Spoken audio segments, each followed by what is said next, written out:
Hello everyone, welcome to the MCA.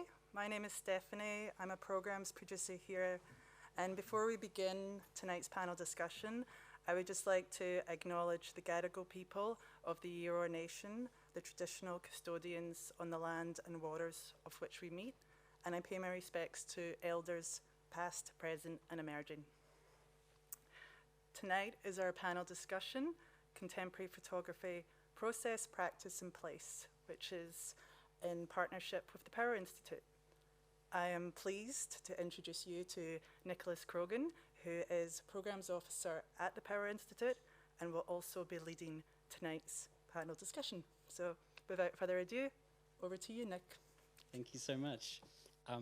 Thanks everybody for being here, and a special thanks to Stephanie for the introduction, but also for all the work that she's done with us to organise tonight's event, which has been a real pleasure to be involved in.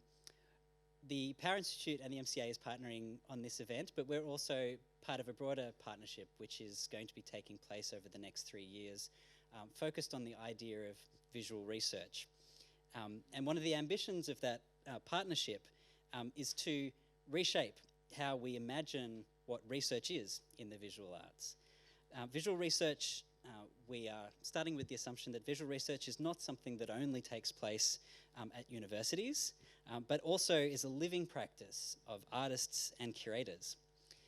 Such research explores not only the ideas behind contemporary art and visual culture, but also how those ideas are then received and mediated in different contexts and through different life stories. So our conversation tonight is going to perform in this public forum exactly this kind of work. So our point of departure is this exhibition by Zoe Leonard that is being staged at the MCA, which concerns broadly how to live and make photographs within the landscape of the US-Mexico border. The question that this exhibition throws up for us and for our consideration in this conversation today is, what is landscape photography in Australia today? Now, this simple formulation belies a fairly thorny knot of problems. The term landscape, for example, is no neutral description of space, but rather a framing of nature as something to be both controlled and protected. Similarly, photography describes not just an image technology that emerged in the mid-19th century, but also a particular way of seeing and reproducing the world that is so prevalent today as to be almost invisible to us. Both landscape and photography are closely bound to another 19th century invention, Australia. The establishment of the Australian nation was the result of a settler invasion that used many visual strategies, especially photography, to recode Indigenous country and sovereignty as a landscape for white settlers. So in the light of this history, the false partition between landscape and portrait photography starts to drop away. In Australia, photography is always landscape photography, and landscape photography is always portraiture, as I think this 1975 photograph by Mervyn Bishop beautifully shows us. The purpose of our conversation today is not to catalogue the history of landscape photography in Australia, fortunately, nor is it to quibble about how we might define photography as a medium, an approach which often seems to dominate art historical discussions of photography. Instead, we're going to start by looking outside art history of photography and to a number of recent histories of photography from anthropology, from history and geography that elaborate not so much the history of photography, but rather the history to which photography belongs. One example of this that I recently came across was a short article by the scholar Brett Neilson, who we're very lucky to have with us this evening. Brett is a professor and deputy director at the Institute for Culture and Society at Western Sydney University. He's perhaps best known for his work with Sandro Mezzadra, which has resulted in a 2013 book called Border as Method, or The Multiplication of Labour. He has also recently published a book on on operations and operationality, which we'll chat about in a moment. If, as Brett's work and others, such as Jared Hoare, who's a writer based here in Sydney as well, if photography is inseparable from the larger movements of capitalism and empire and their shaping of landscape, what types of placemaking is photography bound up with today? How do we live and work in those places today? So today we'll chat not only with Brett himself, but also with three artists whose work I deeply admire and who, like Zoe Leonard, directly pose exactly these questions. We have Simryn Gill, who lives and works here on Gadigal country and in Port Dickson in Malaysia. And as many of you will know, her work crosses photography, drawing, printing, objects and writing. And some of you may also have been present earlier this afternoon at the launch of Stolen Press's new publication, which is one of Simryn's many projects that she works on with Tom Melick. We also have Peta Clancy, who's a descendant of the Yorta Yorta Bangarang people from southeastern Australia. And she lives and works on Wurundjeri country in Naarm. And thanks, Peter, for coming up today. Clancy is an artist and a researcher at the Wominjeka Jimbana Indigenous Practice-Based Research Lab at MADA at Monash University. And she's won numerous prizes and fellowships, like all of our panellists here tonight. And her work can currently be seen at the Tarawara Museum as part of the Soils Project, which we'll address, I think, briefly later. Finally, we have Amanda Williams, who works with various photochemical processes to examine the connections between the history of photography and physical environments. In 2021, Williams was a creative industries resident at the Powerhouse Museum, and like Peter and Simryn, has been part of the national exhibition here at the MCA, which was recently taken down and in fact shared space with Simryn in the national exhibition upstairs.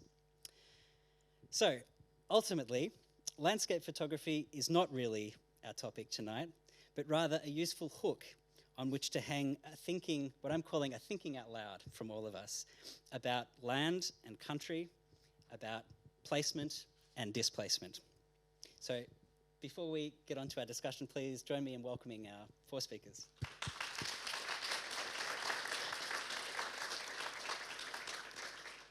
So the format we're going to follow this evening is that we're going to progress through each of our speakers, and I have asked them to bring tonight a recent project that they've been working on that addresses broadly this theme of landscape photography. And I thought we would start with Brett because in a way his article about the history of photography and its relation to the history of mining was what kind of prompted the idea for this panel. I wanted to hand to you first, Brett, to perhaps give us a bit of a background as to how you came into this conversation. Okay, well, thanks, Nick. I guess Nick sort of drew me into this talk fest because of the recent essay that I wrote, which is called Extractive Operations. It was published in this book called Mining Photography, the Ecological Footprint of Image Production, which you won't find in the bookshop downstairs, published by a small publisher in Leipzig, Germany, in connection with an exhibition called Mining Photography that was shown in Hamburg and Vienna late last year and early this year.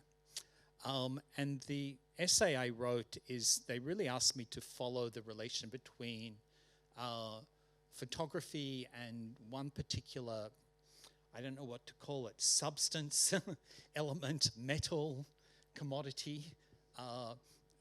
But the thing that I was following photography's relation with, we commonly call copper.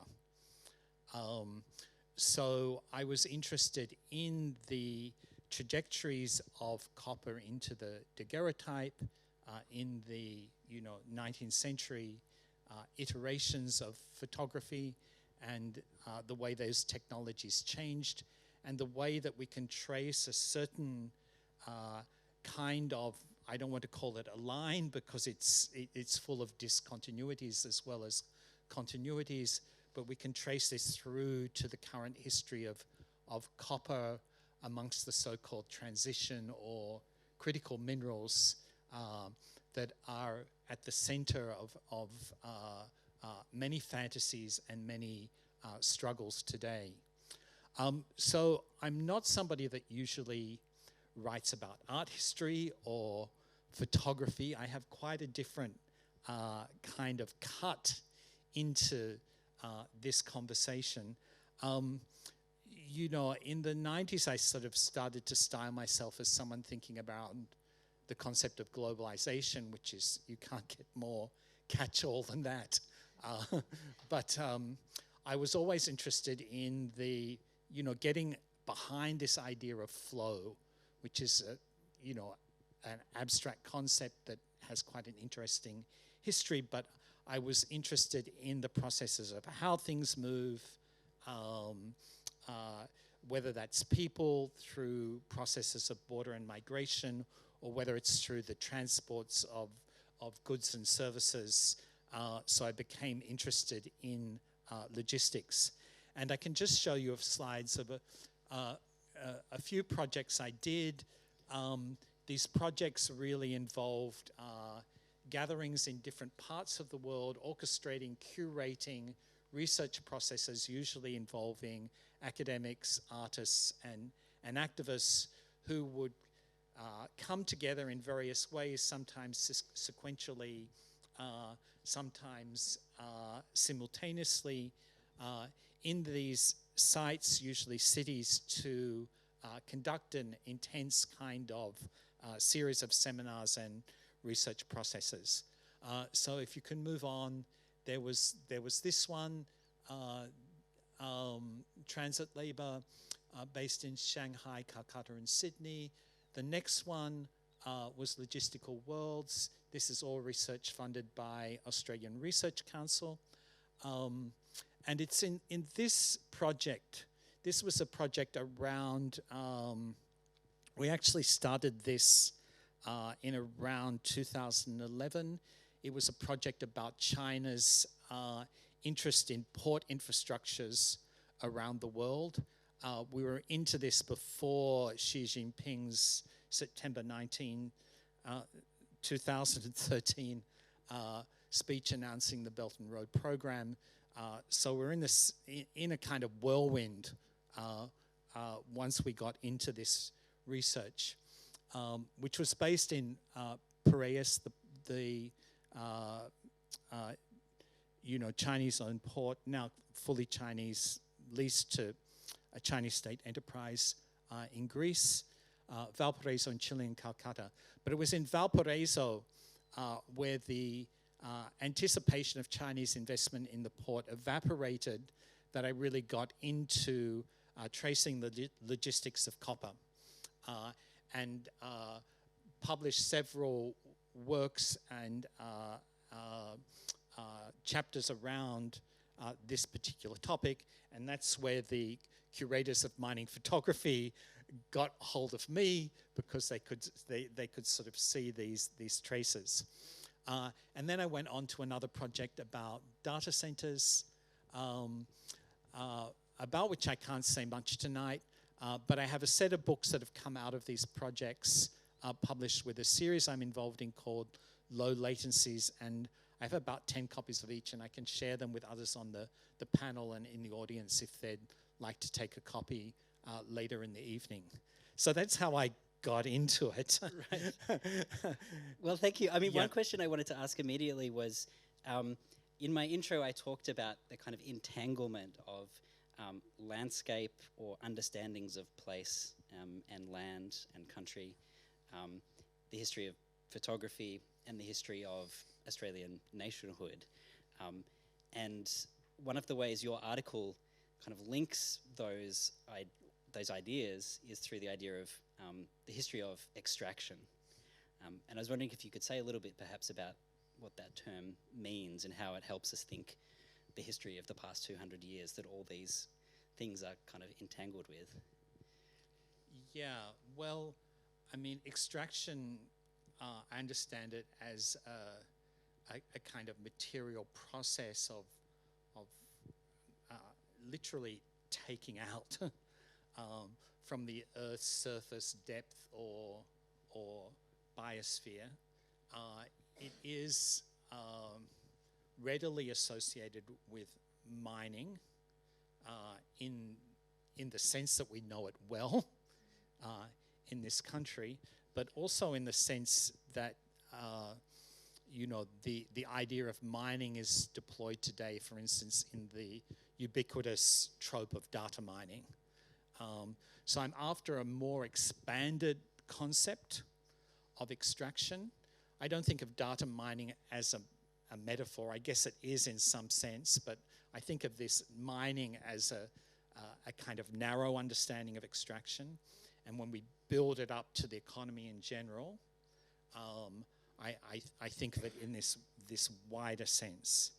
So there are debates about this coming through political economy, which is about the relation between profit and rent and the so-called becoming rent of profit and so forth, as we move into a kind of data economy and social media companies sort of harvest the data we bequeath them in exchange for the supply of services, and that's analyzed and made into artificial intelligence, training artificial intelligence applications and so forth. It's a story we all know. I don't need to rehearse it.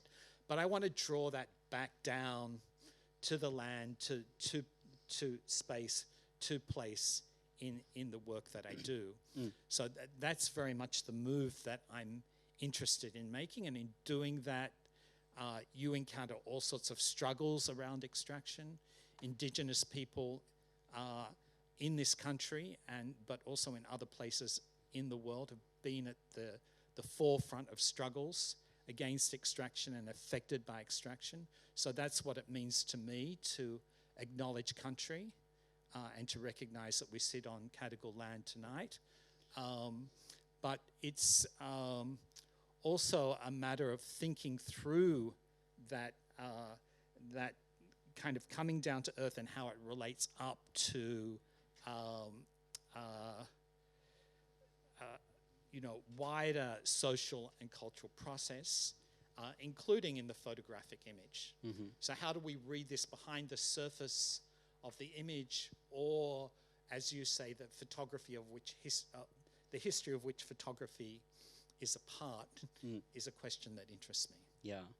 One last question for now, which was, so you've spoken about extraction as a kind of ongoing process, and you mentioned particularly that your work in the 90s was focused on the idea of flow as a kind of particularly relating to globalization and the flow of people and commodities around the world. And I wonder if in your recent work on these kind of new frontiers of kind of capitalism and empire in these places like Valparaiso and others, whether there's new patterns of placemaking that you have come across, or are we still seeing the very same familiar patterns that we've been seeing since the 19th century? Well, I think that around the category of place, something stays the same, precisely because of the, when you put place together with making, you're getting a particular kind of concept where the emphasis is on what is done in a particular site. I always remember in my own research a quote from Robert Smithson, who says that the investigation of a site is a matter of extracting concepts. And I try to be quite honest about this, because I do fly in, fly out research, like people do fly in, fly out mining. So in the forms of placemaking at which I'm involved, I'm not innocent or apart from extraction, and there's it's very difficult when you're working around this category of extraction because most, human civilizations have extracted, and it's very easy to say, oh, if we just eliminated extraction, then, the whole, nature culture binary would be dissolved and everything would be resolved and would be out of the kind of cycling catastrophes in which we find ourselves. So for me, place making,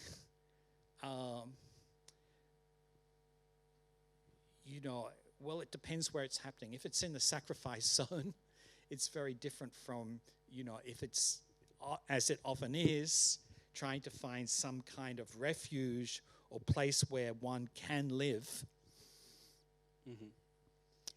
in a world that is increasingly difficult to live in, and not only for the species to which we belong. Finding a place in which to live is a perfect way to segue to Simryn. Thank you, first of all, Simryn, for being here. I was wondering if any of Brett's ideas, first of all, about extraction and flow, but also this idea of finding a way to live within these somewhat, intimidating and gargantuan histories. Are these ideas that have motivated your practice? Thinking. Yeah. It's so outside of,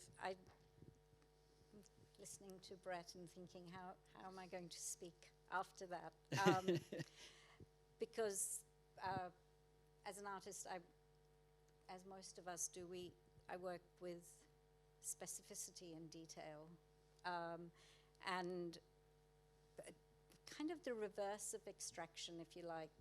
But let's think about embedding and how you bed yourself down in places that you find yourself. I mean, we've just launched a book on a suburban garden, so perhaps bedding is a good metaphor to think with. And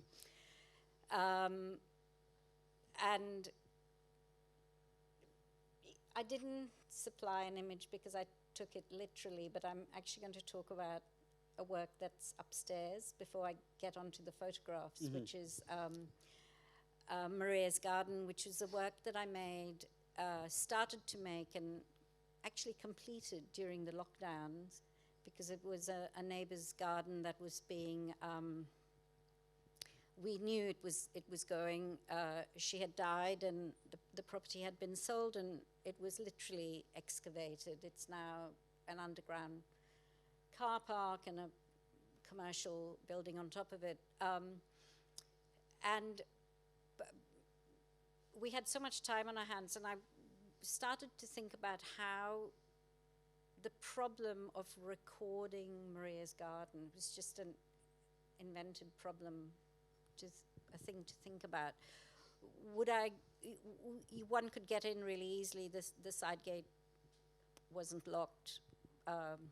We were all going in to harvest her mandarins and her oranges and her prickly pears and her figs and grapes and flowers for our vases. Photography seemed to go in with a camera and a lens seemed too easy and too lame. Like, okay.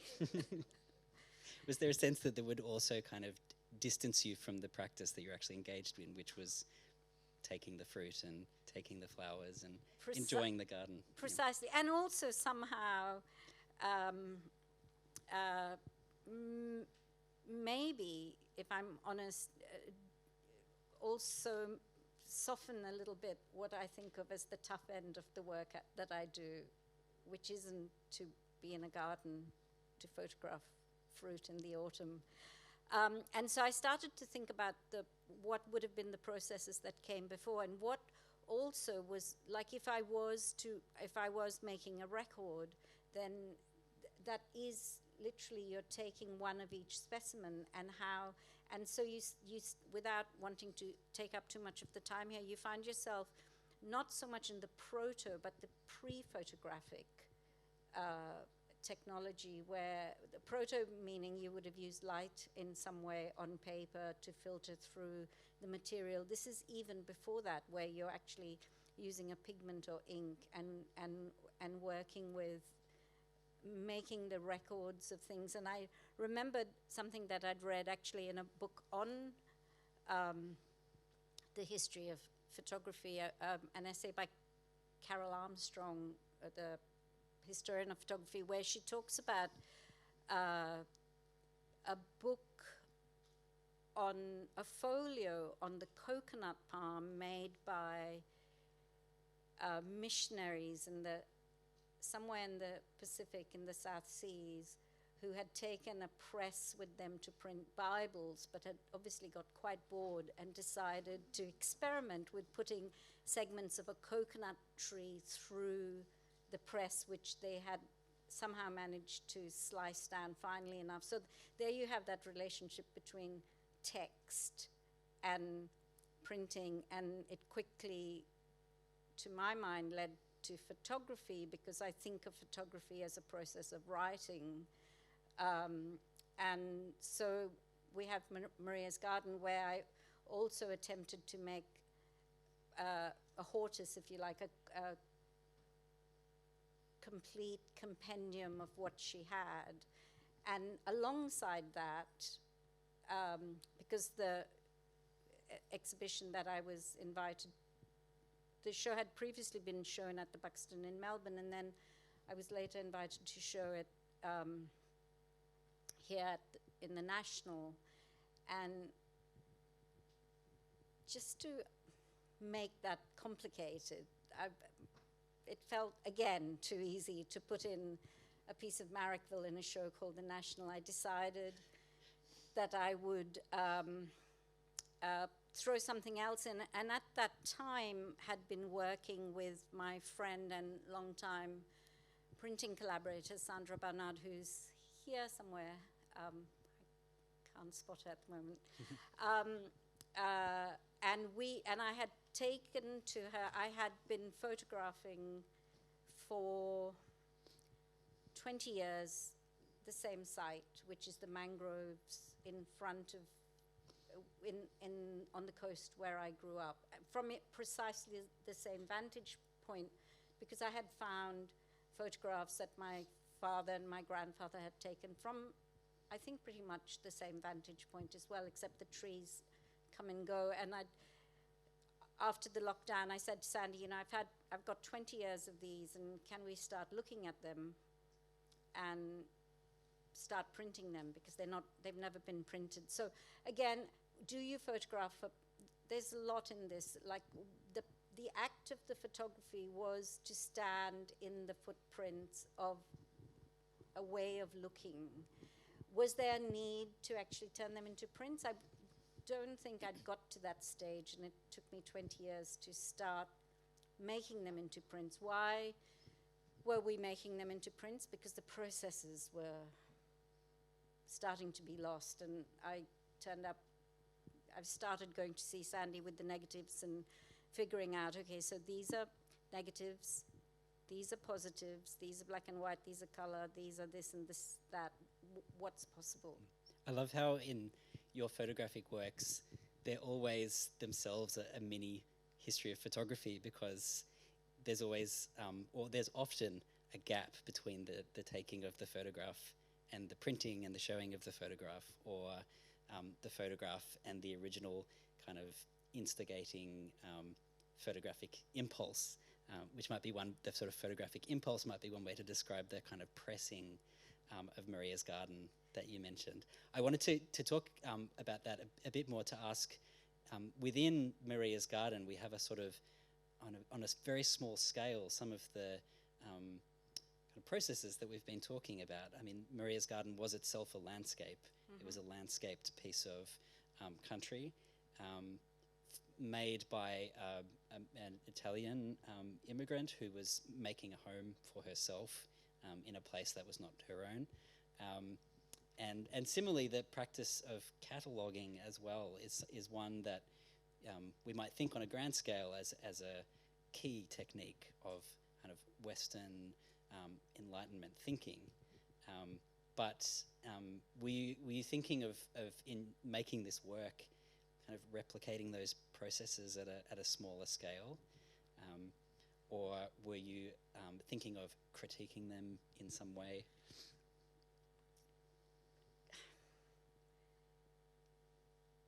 I can only speak for myself. You make work because you want to make work. So when you're a younger artist, you pull out all these rabbits out of a hat and you say, yes, I was critiquing this and I thought about that. But to be honest, I just needed to go in there and get a piece of each plant and look at it really carefully and wonder if I could get it flat and where would I ink it and how would that work and could I get paper that I needed to be able to do what I needed to do. So you go into a whole different zone of of tackling the material. The other stuff's happening. I'm not denying it's not happening. All of that's always there, but how do those things speak to each other? I don't think it's for me to say. Mm-hmm. And with these images, when you printed these photographs and hung them next to the garden rubbings, was there a, thinking of yourself as a viewer of your own work, was there a new meaning that came out of the Maria's Garden work in light of these photographs? Yeah, well, I did this to pull Maria's Garden in another direction, but also to pull the word national in another direction, because a lot of my work is to do with the water that holds us together in one place in spite of the toll that water's taken, which is between here and Southeast Asia. And the mangroves have a continuity. They continue to be, they are indigenous as much to where I'm from as they are to here. And it was very nice later to see in the video work, which was on that amazing work on the ground floor. I'm sorry, I'm missing the title. Of people dancing their or performing their being in their country. And there were my mangrove trees in one of the films that was on. So that continuity in a way played out, and the if you want to call it a risk in provoking what does national mean, actually turned itself over as well. It wasn't a risk. It was there. It was continuous. The photographs also speak to something, that shaky ground that we're on. So yes, they're about the mangroves, but they're also about a process that has disappeared. So we couldn't, Sandy and I couldn't print them in the way that we wanted to. The process is gone. They're positives. They would have been printed as sebachromes. It's a terribly poisonous process, but it made incredibly beautiful prints. For better or worse, it no longer exists. So with, Sandy suggested she'd had a wish to do something for a long time, and was I willing to do another experiment, which was to make an intermediate paper negative and to print from that. So what happens from there is you're exposing through the paper negative for a very, very long time, and any minor shifts that you dial in with the color is going to make very large shifts in what, there's much less control in what you're getting. So we fixed the aqua zone at the top. We decided that was, I looked at, I think we did about 15 tests of different colors, and that was what was common to the whole zone. So we decided to fix that, and then the whole thing pivots around very tiny shifts in color dial, which is a very chemical way of thinking. There's control, and then there's not control.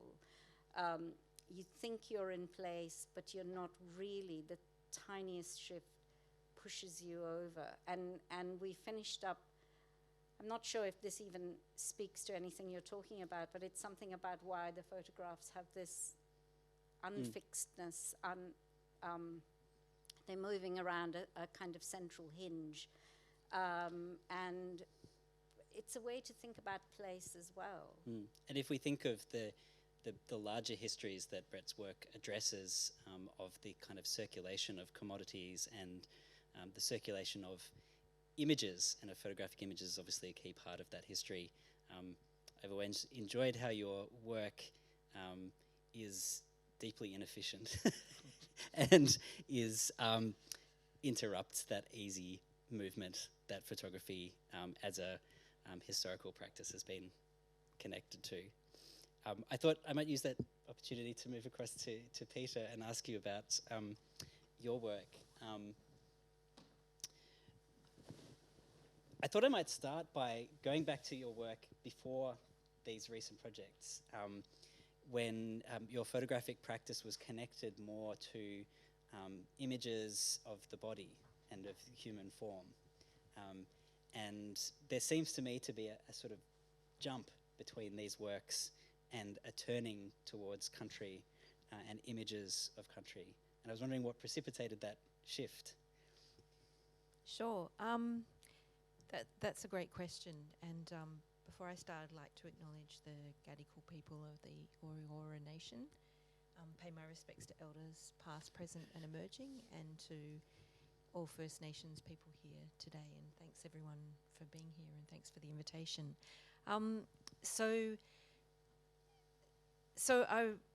A lot of the work that I was making in relation to the body, there was something about which I've kind of followed through. It's about manipulating photographs and rephotographing them and looking at the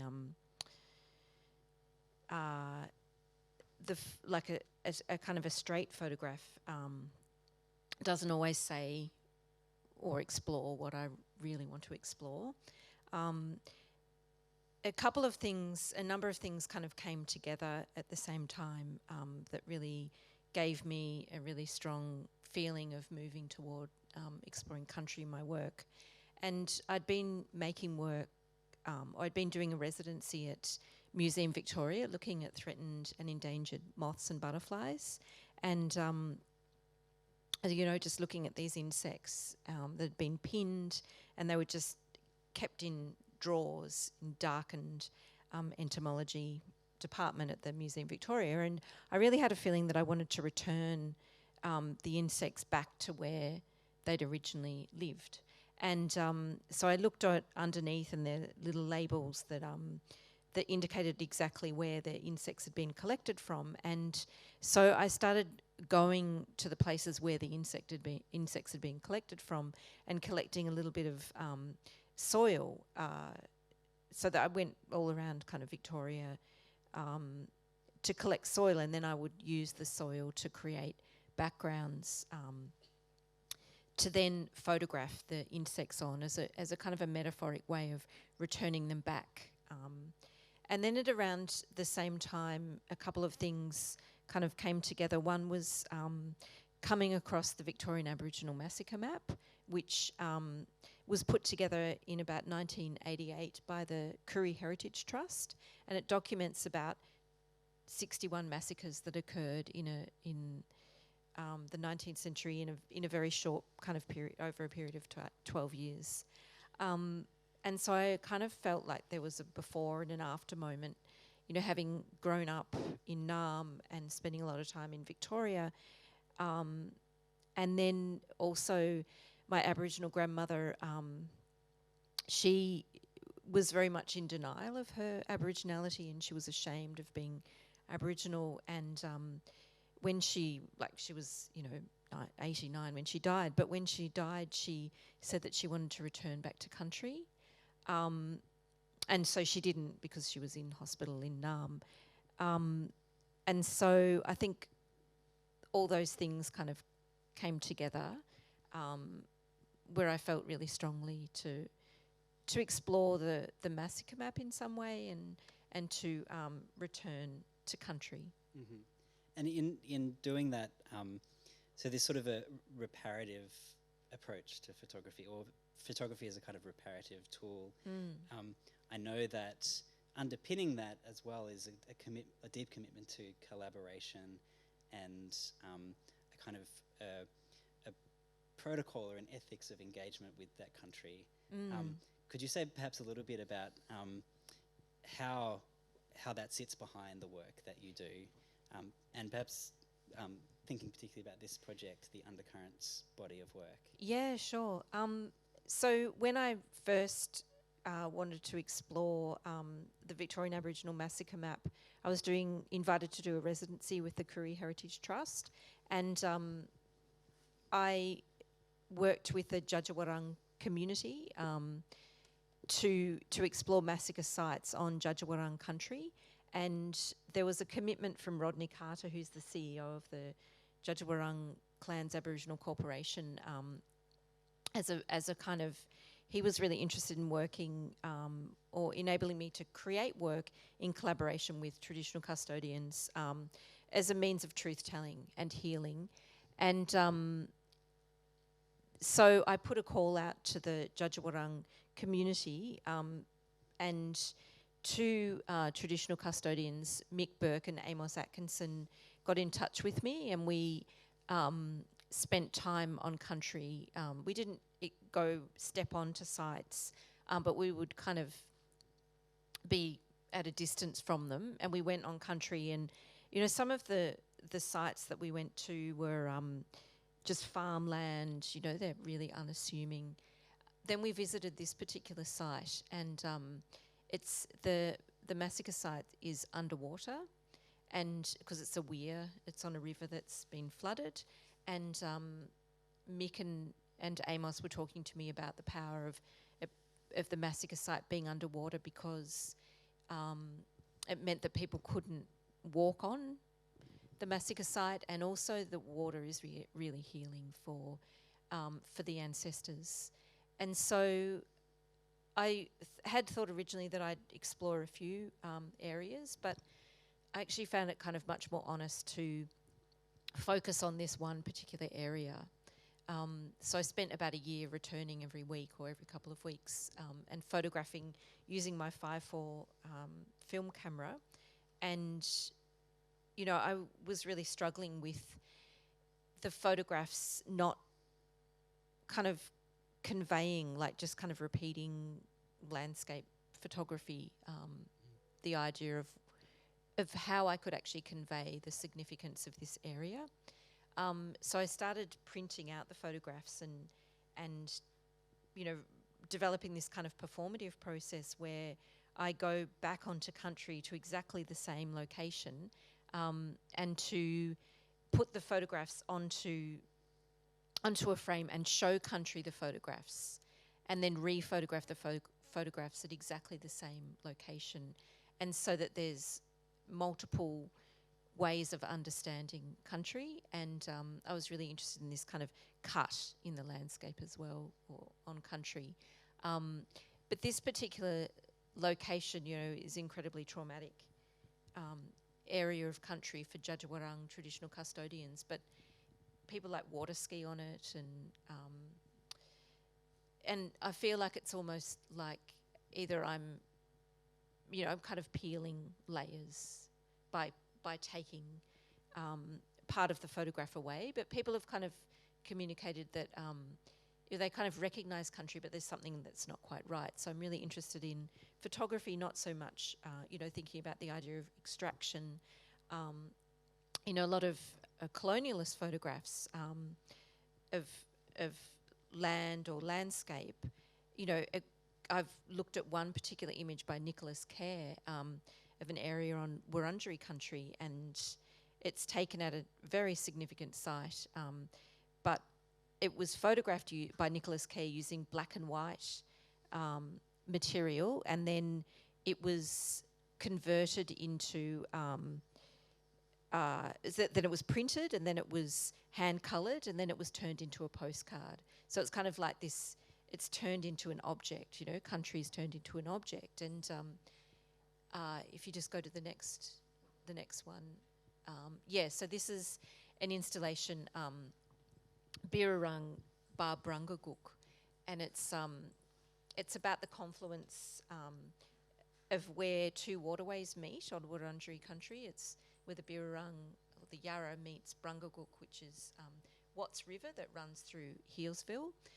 So I was invited to make work responding to a site, an area in Healesville, and for part of a larger project, the Soils Project. And for this work, I collaborated with Auntie Julianne Axford and Auntie Gail Smith from the Wurundjeri Corporation. And it's the work is about a confluence, so where these two waterways come together, and it's a place where Wurundjeri traditional custodians have been going to for thousands of years. And I've also printed in the background, this is a photograph that was taken in the 1890s of the same area, of the same area by Nicholas Kerr. And it's actually the photograph, the hand-coloured photograph that was used to create the postcard. And to actually, this particular area, to actually access it, is on private land, and it's on a farm that the same family has owned for over 100 years. And so we had to get permission to access it. So I'm really interested in conversations about traditional custodians having access to areas, to significant sites on country. And Brooke Wandon, who's a Wurundjeri traditional custodian, she's in the exhibition at Tarawara, and she was able to visit the site. Mm-hmm. And these images are so kind of striking, particularly knowing that they are a kind of record of a series of visits. And the effects that we see here between the sort of in-focus bottom section and the cut that you talked about, and then the out-of-focus top, what are we looking at there? That's a kind of collage of different images, is that right? Yeah, so photograph using 5:4 film, because I'm really interested in kind of, might be really kind of romantic, but about a recording of the light, and something about, country and the atmosphere and the light being recorded. And then I scan the negatives and then print them, and print them about, a metre wide, and then return with my rolls of prints with a frame that I can kind of construct, and then I tape the photograph onto the frame, and then at exactly the same location, so it all lines up, and then cut into the photograph and take some of it away and then re-photograph it. So you've got the prints are the ones that are out of focus, and then the second layer is in focus. So that's the photograph. Mm-hmm. And I wanted to ask as well, have you, what are the responses that you've had to these works when they've been in installation from different viewers, and particularly from your collaborators as well? Have they found things in the images that you've made that you didn't expect?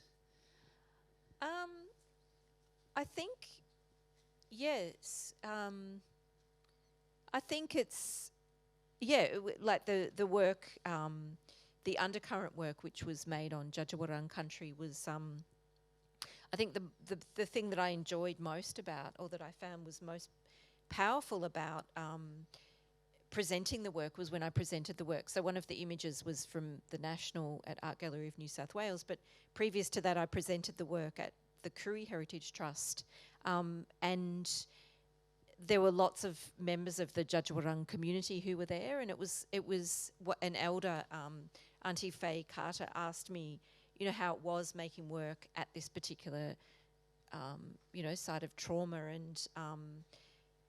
and I was kind of like, feeling really anxious about kind of making this work, and it was a really beautiful moment, I think, having community there, and honouring this side of trauma. Mm. And I mean, I think from your amazing work, I think we have the kind of traces of an ethics of dealing with trauma in a way, that these photographs record your practice of engaging with this history of trauma and of finding a path through it that you can then put back into the world and to present to these communities, which I think is relates to our theme today of not only articulating and perhaps critiquing these larger histories of landscape and colonization, but then also alternative ways of imagining what country could be and look like, and ways to live and dwell within that. I have lots more questions, but I wanted to ask Amanda. We have some works of yours from your showing in the recent national exhibition. If you can imagine, these are some installed views. Simryn's work was kind of here, out of shot. In a way, I think of these photographs as not so much images of landscape, but images of ecology. Could you tell us what we're kind of looking at in these photographs? Absolutely. Thank you, Nick, for this invitation. Firstly, it's incredible sitting here almost as a viewer, really, listening to these wonderful words so far. So this is a body of work, alpine bogs and associated fens. And the reason I think they're like ecologies is because they're a community of endangered. It's an endangered ecological community. So I'm drawn to places. I hesitate to say landscape because it's not always a landscape. I'm drawn to places that are on the edge or the threshold of change, and this is one of those locations that I've been drawn to for a long time. And I think, like the other practices we've heard about, I have returned to Kosciuszko National Park for many years now, 10 years really, making this body of work, about eight years probably actually. And the reason I keep returning is because I'm drawn to that notion of a landscape that, or an ecological community, if you like, that's changing sometimes very slowly and other times changing very quickly. And certainly in these alpine locations, so this area is subalpine, and then some of the other photographs depict alpine areas. So they're very specific areas. There are very few of these areas in Australia. They have to be just below and above the snow line. I'm drawn to that slightly out of reach. It's not a place that's familiar to me naturally. I'm born in Sydney, in a coastal zone. Well, Western Sydney actually, but close enough to the coast. So I was drawn to this idea of moving towards a different place. And I choose in this series to photograph really specific locations that depict either the bog or the fen, the basalt tubular rocks. All of these places are threatened by climate change, but also threatened by other forces, such as the fact they're a national park, and this happens to be Falls Creek. I mean, it's Bogong High Plains, but right behind is a ski resort. So I think what I'm interested in this frame, if you like, that I've captured here, this view, really I'm probably more interested in what's going on behind, over my shoulder, than just this one shot of an endangered ecological community before me.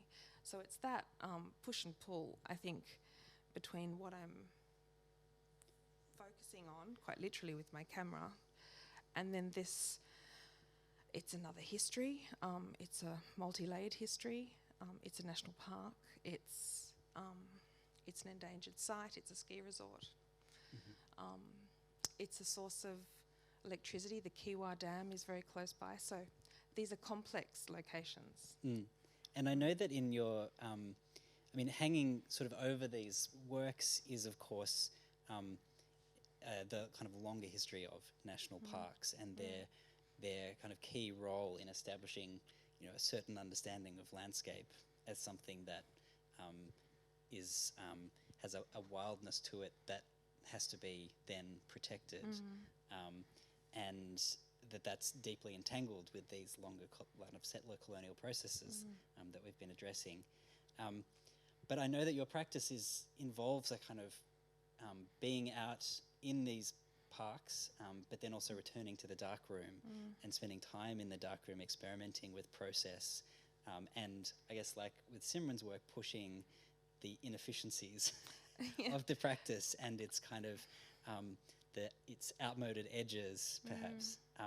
Do you find that time in the darkroom, are you able to reflect on these processes, these historical processes, or does that practice of spending time in the darkroom contribute to the meaning that you get out of these works?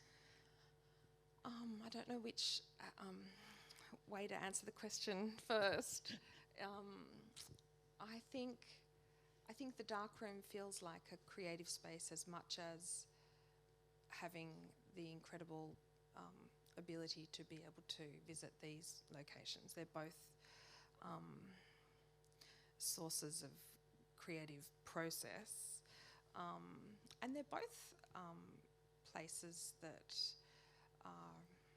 I mean, you inhabit a darkroom as a place of solitude sometimes, other times when you're collaborating, and I work with Sandy as well, as Simryn does. I'm really grateful for that collaboration. So oftentimes I'm working with Sandy in the darkroom, sometimes I'm developing some work on my own in a darkroom. And the work does come to being, I think, when I've returned from a place and I have hundreds of individual shots.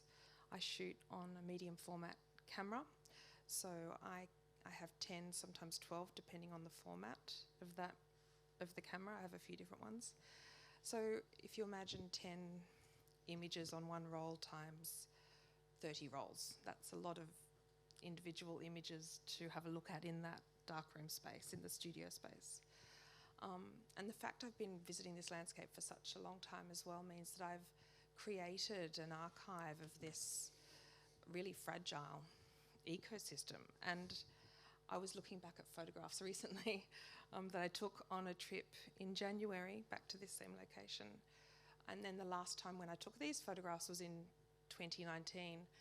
I actually left on New Year's Eve, just as, in fact, these sky, I was always wondering why these skies so perfect mid-grey, and I remembered that the sky was actually red because it was the bushfire. Sadly, it was that New Year's Eve of 2019 when the fire was coming up from Omeo up towards these alpine areas. So I'm looking at photographs in the darkroom from 2019, from 2023, and I think that process of uncovering a roll of negatives or covering up some photographs, because I'm not quite ready to print them yet, I think a lot of the meaning of the work does come from there. Yeah, holding things back sometimes, and other times wanting to show a series of photographs together because there's a collision or there's an interesting disagreement that's taking place between a series. Yeah. I did want to ask particularly given that you mentioned it, that the decision to produce these as black and white images, what motivated that? I've been working with black and white analog photography probably since I studied at COFA. I dabbled, it was the early 2000s, so it was new media explosions everywhere, so people were embracing the digital. I did very briefly, but then sort of continued with my analog interest. And so it's always been black and white photography that I've produced. I suppose the short answer to why, And I know this is actually, it can be argued with, but with this series as well and with earlier series, I've wanted to be as objective as possible. I know that's absolutely not possible at all, because there's always a level of subjectivity. There's always something, you know, that question of truth comes up then. But I wanted to stand back and create something that felt different to the environment that I was in, and black and white photography felt like the right choice, and I've continued with that. Interestingly, I'm about to make I'm in the process of making some colour darkroom prints with Sandy at the moment, so it's a very different experience. You wouldn't think so, because, you know, we take photographs, we apply a filter, we upload it to Instagram. We're always messing with our reality. But when you think deeply around, oh, is this photograph in colour, or have I shot it in black and white? Yeah, those questions are quite fraught, actually. There's definitely a certain kind of texture of complexity that comes through these images because they're black and white. As in, there's a detail, particularly when you see them installed at the scale that they're in. There's an engrossing kind of detail that conveys, I think, the complexity of the ecologies you're representing, that at the same time is very slightly abstracted by being not in colour. Yes, absolutely, I agree with that, and it's just reminded me, one of the things I love about black and white photography is the grain. I love that, and yes, there's a grain in colour too, but it's much more pronounced in this instance. And then there's my interest too in silver, and this idea of the relationship between mining and photography and national parks and photography. Yeah, black and white process is embedded in all of that. And on the question of process, also part of this show that I know is a kind of line of thought for you going forward is these works. Could you perhaps tell us how you made these? Sure. And the process involved? Yeah, absolutely. So one of the questions that's in my mind so often, especially when I'm working with landscape, for the many reasons we've already unpacked here, I'm pulled towards abstraction and then pulled back by the fact that I'm creating photographs that are representational. And that push and pull between what the camera can do in a representational mode and then what it does with the same materials, but perhaps without a camera, pushing it into a more abstract zone is on my mind quite often when I'm in the darkroom. These are, I've called them phytotypes. They're essentially photograms. I don't know if that language is familiar to most people, but a photogram is a cameraless photographic method. It's the earliest, one of the earliest photographic methods. So you have a light-sensitive substrate, a piece of paper or film in this instance. You put an object on top, you expose it to light. The substrate, the paper or the film, is affected by that exposure to light, and then you process it in chemistry. It's one of the first things that people tend to do when they go into the darkroom. We teach photograms to the students. So that has always, that playful origin, if you like, of photography has always interested me. So I decided to take this film into the same location when I was there in January and February, and I was exposing the film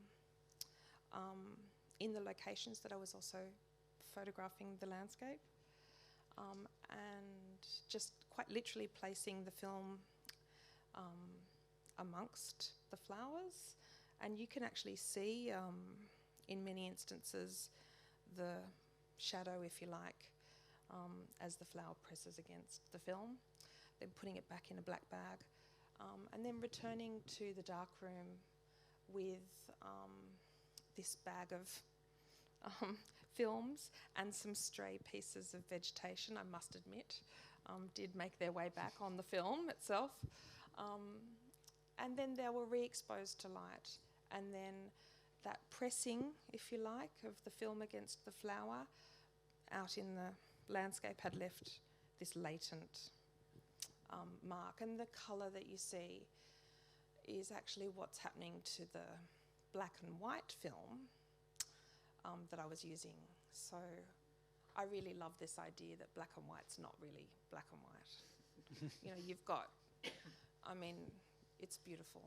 It's like the silver cutlery drawer at your grandparents' house and you open it after 50 years and everything's tarnished. There's a lovely analogy there, obviously, something that's been tucked away and then brought out again and it's changed. That's what's happening to these pieces of film.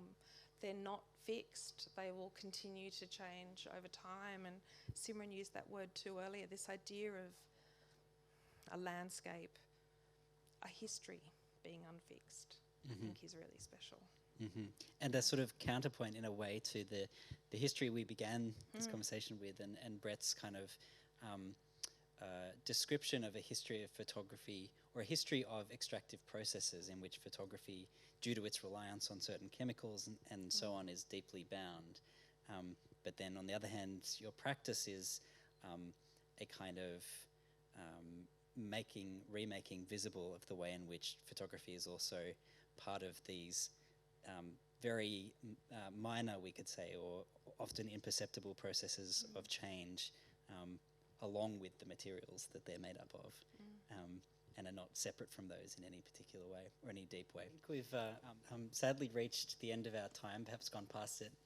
So I just wanted to say what a privilege it's been to share the stage with all four of you, and to thank you for your words and your work, and thank you to the audience for coming, and a special thanks to Stephanie again, and to Susan Shedden, who couldn't be here this evening, for their work at MCA making this event happen. So thank you, and hope you have a great evening.